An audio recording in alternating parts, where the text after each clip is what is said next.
Hola, ¿qué tal? Yo soy Camila Salcedo y les doy la bienvenida a las noticias CAM Libertadores.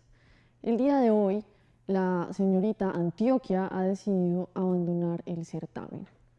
Valentina Rodríguez, cuéntanos. Y ahora doy paso a la nota sobre la reina de Antioquia, Laura Gallego, quien anunció su renuncia al certamen nacional, una decisión que tomó por motivos personales. En un hecho que ha generado revuelo en Colombia, Laura Gallego Solís, quien recientemente fue elegida como señorita Antioquia 2025, presentó su renuncia al título, una decisión que trasciende mucho más que una corona. Laura Gallego fue escogida como representante del departamento de Antioquia dentro del concurso nacional de belleza. La polémica se desató cuando en redes sociales circularon videos de ella entrevistando precandidatos presidenciales en los que formuló una pregunta provocativa. En el desierto tenés una pistola con una bala. Te sueltan a correr a Petro y a Daniel Quintero. ¿A quién le das la bala? A Daniel Quintero. Y un cachazo para Petro, pues al menos. Sí. Ante el revuelo, la organización del certamen declaró que no participan en política y que las candidatas deben mantener neutralidad. Frente a la presión mediática, Laura Gallego publicó su carta de renuncia. En ella afirmó: "Me niego a permanecer callada, me niego a que una corona se convierta en mordaza". Explicó que fue electa con ilusión, pero también como una mujer con criterio, activista ciudadana, que no aceptará que su papel de reina la limite a callar. La decisión se hizo irrevocable, presentó su renuncia al título de señorita Antioquia 2025 ante la organización del certamen. Este episodio abre un debate amplio. ¿Cuál es el rol de las reinas de belleza hoy? ¿Deben limitarse a la estética y el glamour o pueden participar activamente en la vida ciudadana y política? Laura Gallego argumenta que su voz ciudadana no puede relegarse al silencio solo porque porta una corona. Por otro lado, los concursos tradicionales suelen esperar neutralidad. Se conciben como espectáculos de belleza sin inclinaciones políticas visibles. Laura rompe ese molde. La renuncia de Laura Gallego no solo es una noticia pasajera, puede presentar un punto de inflexión para la figura de las reinas de belleza en Colombia. En un país en que los concursos tienen todavía un peso social fuerte, este acto cuestiona roles, expectativas y la libertad de expresión de quienes representan símbolos públicos. En última instancia, la pregunta que queda es: ¿una corona da autoridad para hablar o silencio para callar? Y continuando con noticias de la actualidad, el ministro Benedetti ha sido añadido a la lista Clinton. Doy paso a la nota sobre el ministro del Interior de Colombia, Armando Benedetti, que vuelve a estar en el centro del debate público. El ministro del Interior de Colombia, Armando Benedetti, vuelve a estar en el centro del debate público. Su nombre fue incluido por el Departamento del Tesoro de Estados Unidos en la llamada lista Clinton, una medida que afecta a personas señaladas por presuntos vínculos con actividades ilícitas. Benedetti reaccionó asegurando que la decisión lo ha golpeado duramente. En sus palabras: "Estoy golpeado, me dieron duro". El funcionario explicó que la sanción ya comenzó a afectarlo económicamente, pues varias de sus cuentas bancarias fueron bloqueadas y algunas transacciones internacionales quedaron suspendidas. La inclusión de un alto funcionario colombiano en la lista Clinton genera tensión diplomática y un fuerte impacto político en el gobierno de Gustavo Petro. Aunque Benedetti ha negado cualquier relación con actividades ilegales, la medida lo deja en una situación compleja y pone bajo la lupa sus actuaciones pasadas como embajador y senador. Desde diferentes sectores políticos se han pedido explicaciones al Ejecutivo. Algunos congresistas piden su renuncia temporal, mientras otros aseguran que se trata de una maniobra externa para debilitar al gobierno. En redes sociales la noticia ha provocado miles de comentarios, dividiendo opiniones entre quienes apoyan a Benedetti y quienes piden transparencia total. Por ahora, el ministro Benedetti afirma que colaborará con las autoridades para esclarecer su situación y limpiar su nombre. El caso sigue en desarrollo y promete tener consecuencias tanto políticas como diplomáticas en los próximos días. Y bueno, desde las regiones el día de hoy, desde Putumayo, nuestro periodista Braulio Andrade nos hablará sobre el cacique Carlos Camanlio. el testamento del cacique Carlos Tamabioy sigue vigente y se ha convertido en un instrumento importante para evitar que los invasores se usurpen las tierras de los territorios indígenas como los resguardos. Veamos la nota. El cacique del Valle de Sibundoy, Carlos Tamabioy, que compró la tierra a sus propios saqueadores para su pueblo. Si nos queremos referir a grandes personajes y líderes de la historia colombiana, por lo general se hace referencia a presidentes, libertadores o caudillos, pero pocas veces se recuerda a los caciques indígenas que defendieron sus territorios con sabiduría, palabra y espiritualidad. Uno de esos grandes personajes fue Carlos Tamabioy, un nombre que aún resuena como trueno en el Valle de Sibundoy, que se localiza en el Alto Putumayo, tierra sagrada de los pueblos indígenas Inga y Kamchá.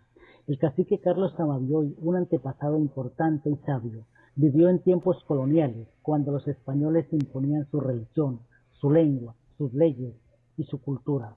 Dicen que usó esas mismas normas para proteger a su gente. Pudo lograr algo inconcebible en ese momento histórico, que consistió en comprar el territorio ancestral a la corona española, dejando ello una herencia, un legado de dignidad, justicia y resistencia. La historia de los testimonios orales dicen que Tamabioy pertenecía al pueblo inca, descendiente de los incas del Perú. Desde joven se destacó por su inteligencia y su capacidad para resolver conflictos. No solo conocía los caminos del territorio, sino también las normas impuestas por los españoles. Supo adaptarse al sistema colonial sin renunciar a su identidad. Esa mezcla de conocimiento indígena y comprensión del mundo occidental lo convirtió en un líder respetado tanto por su gente como por los forasteros. En su época el Putumayo era una región disputada, las encomiendas, los misioneros y los colonos avanzaban sobre los pueblos originarios, hurtándoles sus tierras, su cultura y tradiciones. Frente a eso, Tamabioy no eligió la guerra, sino la estrategia. Entendió que para sobrevivir había que jugar en el campo de los invasores. De esa manera usó las leyes españolas a favor de los suyos, convirtiéndose en un ejemplo de sabiduría y política y resistencia pacífica. El testamento escrito por el cacique y la compra del propio territorio a la invasora corona española fue un acto histórico y el hecho más recordado de Carlos Tamabioy. Ese acontecimiento fue la compra legal del territorio indígena a la corona española. Según los registros históricos, el cacique pagó 400 patacones de oro por las tierras que hoy forman parte del Valle de Sibundoy.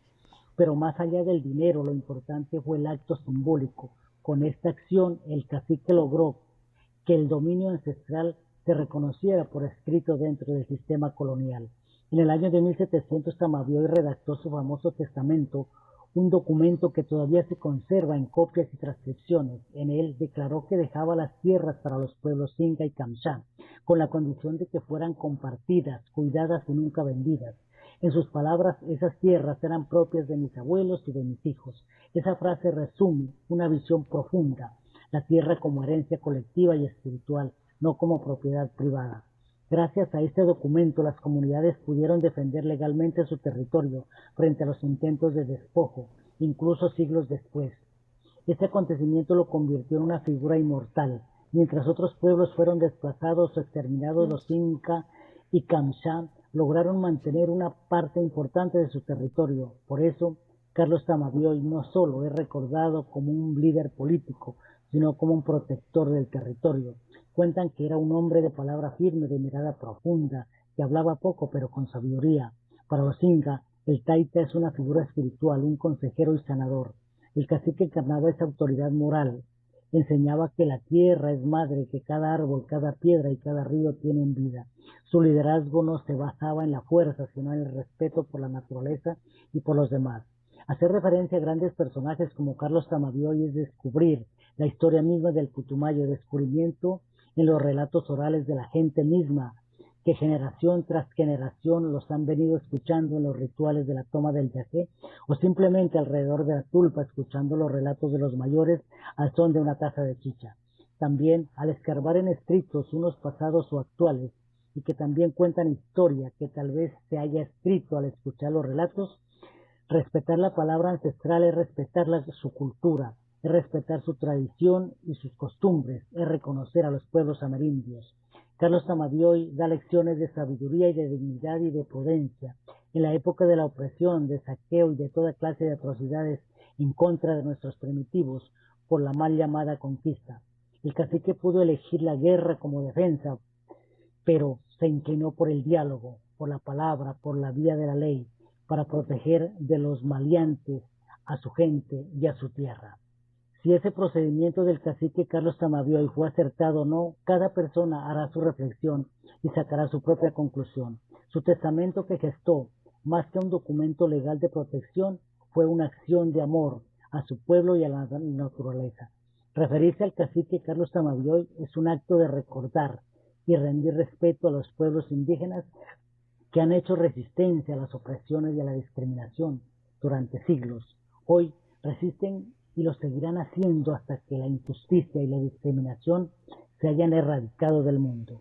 El cacique Tamavioy, más que un líder, fue un visionario, un futurista, un amante de la paz, un defensor del territorio, que sus enseñanzas seguirán latentes en el alma de los pueblos. Y en Medellín se encuentran protestando los taxistas en contra de las plataformas de conductores. Le damos paso a Lady Pérez desde Antioquia. Los taxistas con sus carros estacionados en la vía tienen bloqueada un tramo de la avenida regional a la altura del cruce con la calle 30 que da acceso al oriente de la ciudad de Medellín. Su propósito sería protestar contra las operaciones de las plataformas digitales que les generan competencia desleal. Aunque no son muchos los vehículos comprometidos en el movimiento, esto ha colapsado el tráfico automotor en la zona, pues solo hay acceso por un carril, a través del cual permiten el paso intermitente de los carros. Los taxistas corean arengas contra plataformas como Uber, Didi y entre otras. Varios de los transportadores de servicio público habían hecho presencia desde la tarde del martes en ese mismo tramo y que dejaron toda la noche sus automotores estacionados, mientras que otros se han turnado para mantener el ambiente de normalidad. Debido a esta situación, desde la alcaldía de Medellín se instaló un puesto de mando unificado con presencia de varias secretarías como de movilidad y la de seguridad, que hacen presencia en el lugar. En el lugar está más de 18 agentes de tránsito y el secretario de movilidad de Medellín, Luis Eduardo Echavarría García. Pues la ilegalidad es un problema para usted y para nosotros. Ahora bien, nosotros hacemos contra la ilegalidad lo que podemos en la medida de nuestras posibilidades.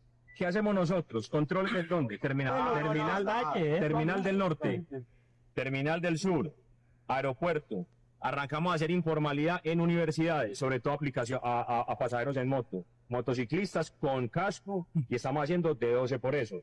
¿Dónde lo hacemos también? En centros atractores como centros comerciales y parquilleras. Ustedes van a decir, no es suficiente. Claro, es que uno siempre quiere más. Todos queremos más. Yo quisiera que hubieran menos tacos, pero la realidad es que nosotros trabajamos en la medida de las posibilidades. Tenemos 600 agentes de tránsito. En control salen en turno 180. Para regulación, ayudar los puntos críticos, que ustedes han visto que los muchachos muy comprometidos en las mañanas y en las tardes están ayudando con la regulación. Atención de incidentes de tránsito, porque también tenemos que atender incidentes de tránsito al día, 90 incidentes de tránsito. ¿Por qué les quiero decir esto? Porque la problemática de la informalidad no es la única problemática que nosotros tenemos que atender.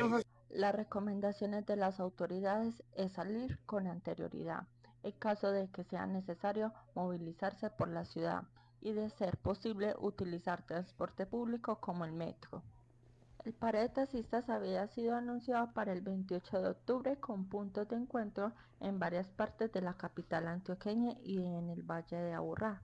Sin embargo, hasta ahora no hay reporte de otros puntos con anormalidades.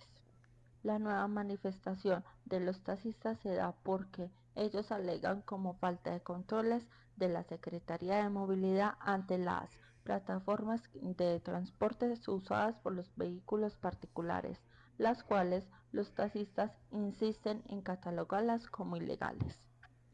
Bueno, y ahí tenemos la información sobre el paro de taxistas, y continuando con las noticias internacionales sobre el enfrentamiento entre dos países, continuamos con Lady. continuación, nuestra periodista Camila nos contará sobre Camboya. La tensión entre Camboya y Tailandia volvió a escalar esta semana, tras una serie de enfrentamientos en la zona fronteriza del templo Preah Vihear, un sitio sagrado que ambos países reclaman como propio. Los choques armados han dejado al menos 12 muertos y miles de desplazados, según fuentes oficiales de ambos gobiernos. Los choques comenzaron este lunes 27 de octubre, cuando tropas tailandesas ingresaron a una zona reclamada por Camboya, cerca al templo Preah Vihear, un sitio sagrado en disputa desde hace más de medio siglo. Ambos gobiernos se acusan mutuamente de iniciar con las hostilidades, mientras la ONU y la ASEAN piden una desescalada y el restablecimiento del diálogo diplomático. Estos actos constituyen no solo una violación de la soberanía de Tailandia, sino también del derecho internacional, la Carta de las Naciones Unidas y el derecho internacional humanitario. Deben ser condenados sin reservas por la comunidad internacional. El templo, declarado Patrimonio de la Humanidad por la UNESCO, es símbolo de orgullo nacional para ambos países y centro de rivalidad histórica que mezcla religión, soberanía y poder regional. Por ahora, la frontera sigue militarizada y los analistas advierten una nueva escalada que podría desestabilizar todo el sudeste asiático. Bien, y esperamos se respeten los derechos de los habitantes de ambos países. Y hablando de derechos, todos tenemos derecho a información veraz.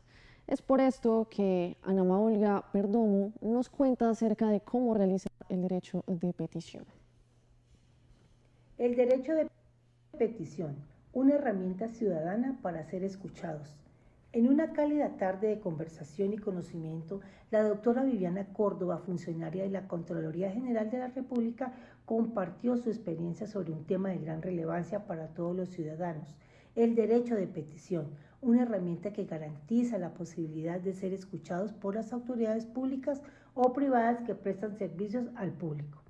Desde su visión profesional, la doctora Córdoba explicó que el primer paso para ejercer este derecho consiste en identificar correctamente a la entidad a la que se desea dirigir la solicitud. Puede tratarse de una institución pública o de una organización privada que preste un servicio de interés general. El segundo paso, señaló, es redactar la petición de forma clara y sencilla, incluyendo los datos del contacto del solicitante. Finalmente, el tercer paso es radicar la solicitud, lo cual puede hacerse de una manera física, verbal, por correo electrónico o incluso a través de redes sociales, dependiendo de los canales que disponga la entidad. La funcionaria subrayó un aspecto clave. Por ley, las instituciones están obligadas a responder en un plazo máximo de 15 días hábiles desde la recepción de la solicitud. Este límite busca asegurar que las peticiones de los ciudadanos no se queden sin respuesta ni se pierdan entre trámites interminables. Al ser consultada sobre quién puede ejercer el derecho de petición, la doctora Córdoba fue enfática. Todos podemos hacerlo. Explicó que no solo los mayores de edad, sino también los menores pueden presentar solicitudes por medio de sus padres, tutores o curadores, garantizando así que ninguna voz quede sin representación. La conversación avanzó hacia los tiempos de respuesta establecidos por la Ley 1755 del 2015, que regula este derecho. La doctora detalló que las peticiones ordinarias deben resolverse en un máximo de 15 días hábiles, pero cuando se trata de consultas más complejas dirigidas a las autoridades, el plazo puede extenderse hasta 30 días. Esta diferencia, explicó, busca dar margen suficiente a las entidades para analizar a fondo los casos que requieran una respuesta más detallada o técnica. Con serenidad y claridad, la doctora Córdoba cerró su intervención agradeciendo el espacio y recordando que el derecho de petición no es un favor, sino un instrumento constitucional que promueve la transparencia, el control ciudadano y el respeto por la participación democrática. Su mensaje final resonó como una invitación a la acción. Ejercer nuestro derecho también es una forma de construir ciudadanía. Con noticias internacionales, les damos información de primera mano sobre el huracán Melissa y todos los estragos que ha dejado en el Caribe. Este es el huracán más poderoso que ha afectado la cuenca del Atlántico en la historia de todos los huracanes. En el Caribe el silencio dura poco. Basta un giro del mar y todo cambia. El huracán Melissa nació como una tormenta cualquiera, pero en cuestión de horas explotó en un monstruo categoría 5. Vientos de 300 km por hora, calles convertidas en ríos y un país entero a oscuras. Jamaica no recordaba algo así, porque jamás lo había vivido. Estaba bien como ahí, soldado, y todo solo, bueno, de ahí para acá todo solo vivo. En su paso por Cuba, Melissa siguió viva. Perdió fuerza, pero no furia. Casas arrasadas, cultivos hundidos, más de 500.000 de personas sin energía. El Caribe, una vez más, quedó de rodillas frente al viento.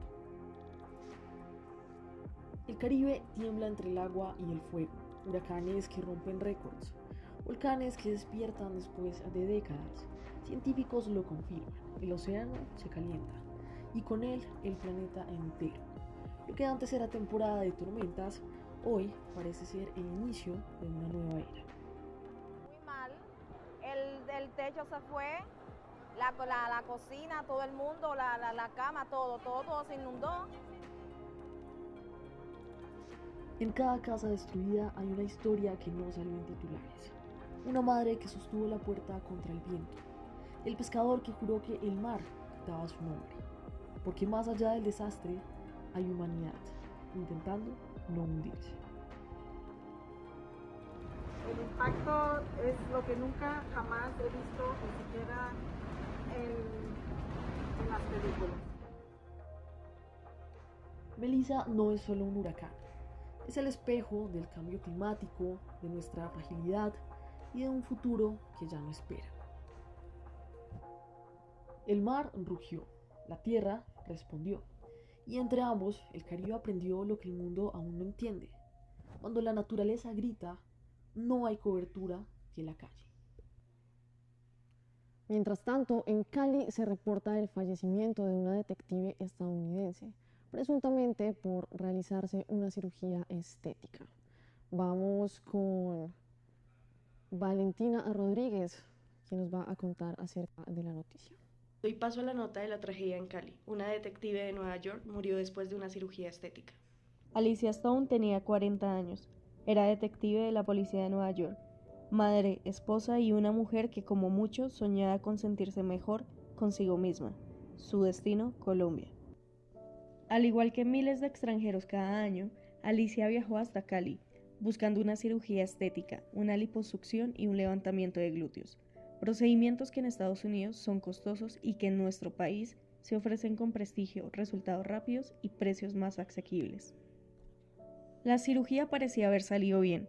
Le dieron de alta y se hospedó en un hotel de la ciudad para continuar la recuperación.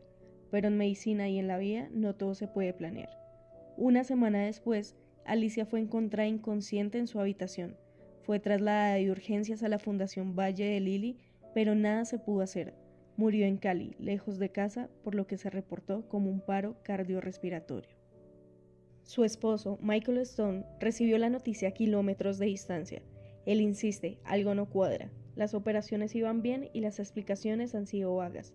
Hoy exige que se investigue cada detalle de lo ocurrido. El caso de Alicia no es aislado. Colombia se ha convertido en uno de los principales destinos de turismo médico y cirugías plásticas en el mundo. Pero detrás de esas industrias que mueven millones, existen riesgos reales.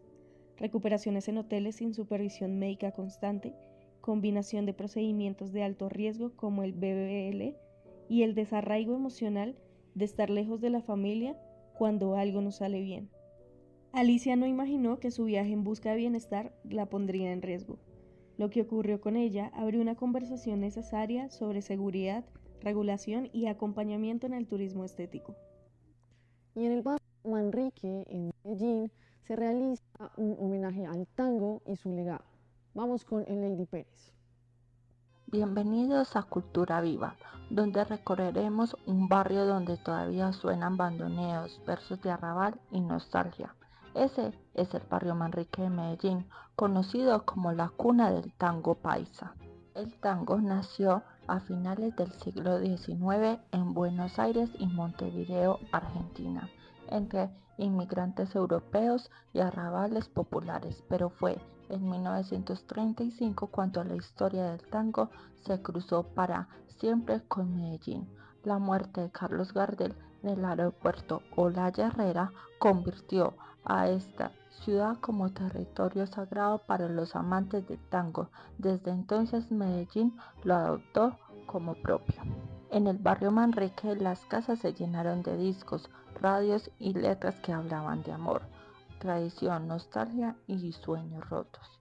Un lenguaje que también se parecía a los barrios obreros de la ciudad de Medellín. Manrique era un barrio obrero de gente trabajadora que encontraba en el tango un refugio emocional.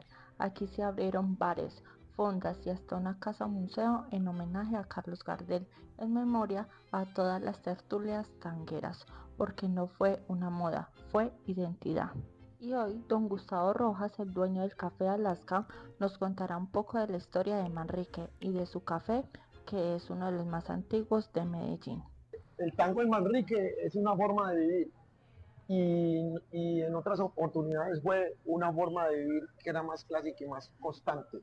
¿Qué pasaba? En la década del 60, 70 y 80 se reunieron en esta avenida más de 25 negocios, de 25 a 30 negocios, todos dedicados a la cultura tanguera. Por diferentes circunstancias, usted sabe que los negocios que empiezan los padres, no siempre los hijos lo van a valorar y lo van a seguir. Entonces muchas veces los padres se morían. Quedaba un negocio de tangos en manos de un hijo que le gustaba era la salsa, que le gustaba el rock. Entonces no lo valoraba, llegó otra persona y le decía, yo necesito poner una ferretería, véndamelo, y le doy una prima, y le daba una prima, entonces los negocios se fueron acabando. Estamos en el Café Alaska, que es un ícono de los negocios tangueros en todo Medellín y en Colombia, se puede decir. ¿Qué pasó con el Café Alaska? El Café Alaska fue fundado en 1937. Cualquiera piensa que fundar es como que estaba así instalado como está ahora, no. El Café Alaska se fue creando y a poquitico es que en esta esquina llegaban los trabajadores de las empresas textileras de Colombia no, de acá de Medellín. Y acá los dejaba el bus cuando llegaban de trabajar y acá los recogía cuando los llevaba a la jornada laboral. Entonces le fueron diciendo al dueño, cuando eso de este café era en el primer piso, acá mismo, pero en el primer piso. Entonces le dijeron al dueño del local, ¿usted por qué no nos consigue una mesita de billar? ¿Usted por qué no nos consigue un radiecito para que digamos las noticias y los programas de tango? ¿Usted por qué no le consigue un piano? ¿Usted por qué no nos pone un orinal? Entonces la comunidad fue la que creó las necesidades y que se las copió el dueño del negocio y fue consiguiendo todo lo que en realidad le pedía a la comunidad.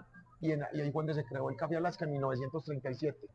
Aquí el tango no es pasado, es presente. Cada semana hay encuentros, clases de bailes y jóvenes que se enamoran de este género. Porque el tango es emoción pura.